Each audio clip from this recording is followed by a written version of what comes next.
gone kinda crazy just for some good taste. Yeah, people say run, don't walk away. Yeah, she's sweet but a psycho, a little bit psycho. At night she's screaming, my mind.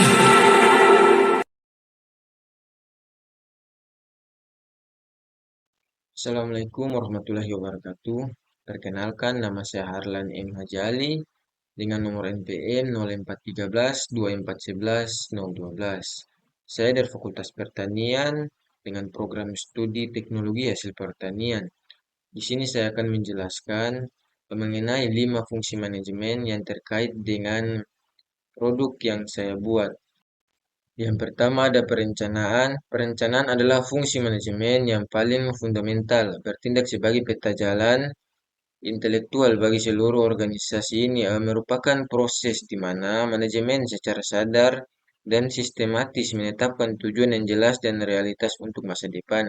Kemudian merumuskan serangkaian strategi kebijakan dan program yang paling efektif untuk mencapai tujuan tersebut. Fokus yang lebih mendalam, perencanaan berusaha menjembatani kesenjangan antara posisi organisasi saat ini dan posisi yang diinginkan di masa depan. Proses ini melibatkan analisis lingkungan internal dan eksternal, seringkali menggunakan analisis SWOT untuk mengidentifikasi peluang dan ancaman yang pada akhirnya memandu alokasi sumber daya. Ada juga hierarki perencanaan. Perencanaan tidak seragam, ia berjenjang dari strategi jangka panjang top level fokus pada keberlangsungan hingga operasional jangka pendek bottom level fokus pada prosedur harian dan penetapan anggaran spesifik. Dan tujuan utama perencanaan memberikan kesatuan tujuan, mengurangi ketidakpastian, meminimalkan pemborosan melalui efisiensi yang tercerna dan yang terpenting menetapkan standar kinerja yang krusial bagi fungsi pengawas.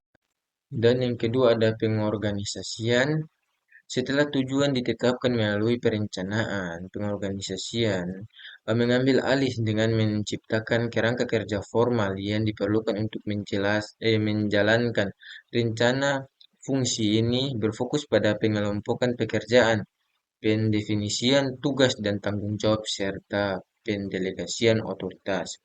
Fokus yang lebih mendalam, inti dari pengorganisasian adalah spesialisasi kerja, pembagian tugas kelompok menjadi bagian yang lebih kecil, departementalisasi, pengelompokan pekerjaan serupa menjadi unit fungsional dan penetapan rantai komando yang jelas. Hal ini menciptakan struktur otoritas yang menentukan siapa melapor kepada siapa dan siapa yang berhak mengambil keputusan.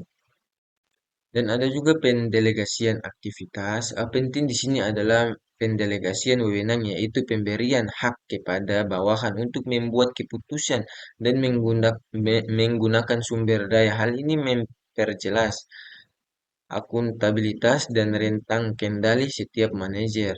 Dan ada tujuan utama untuk memastikan bahwa sumber daya terutama SDM digunakan secara optimal, menghindari duplikasi usaha dan menciptakan lingkungan di masa setiap individu mengetahui peran, hubungan, dan kontribusinya terhadap tujuan organisasi secara keseluruhan. Dan yang ketiga ada pengarahan, definisi proses, memimpin, memotivasi, dan memberikan bimbingan kepada karyawan agar mereka bekerja secara efektif dan antusias untuk menciptakan tujuan organisasi. Dan fokus mendorong tindakan komunikasi yang efektif dan membangun semangat kerja. Contoh aktivitas memberikan instruksi kerja, memotivasi tim melalui penghargaan, menyelesaikan konflik antar karyawan, dan melatih staf. Dan yang keempat ada pengkoordinasian. Definisi proses memastikan semua divisi, departemen, dan individu dalam organisasi bekerja secara harmonis, terintegrasi, dan tanpa tumpang tindih untuk mencapai tujuan bersama. Fokus menyelaraskan dan mensinkronkan kegiatan dan upaya. Contoh aktivitas mengadakan rapat rutin antar divisi, menyusun prosedur kerja standar atau SOP, dan memastikan aliran informasi berjalan lancar seperti yang terlihat pada studi kasus Koko Pro yang saya buat. Yang kelima ada pengawasan atau controlling. Definisi proses memantau kinerja, membandingkan hasil aktual dengan standar yang telah ditetapkan dalam tahap perencanaan dan mengambil tindakan korektif jika terjadi penyimpangan. Ada juga fokus memastikan bahwa semua kegiatan berjalan sesuai rencana dan standar kualitas. Dan contoh aktivitas melakukan audit kinerja, mengecek kualitas produk atau KICI yang kepanjangannya adalah quality control, menganalisis laporan keuangan dan memberikan umpan balik korektif. Mungkin itu penjelasan dari saya. Bila ada kata yang salah, saya mohon maaf. Wabillahi taufik wal hidayah. Wassalamualaikum warahmatullahi wabarakatuh. Assalamualaikum warahmatullahi wabarakatuh.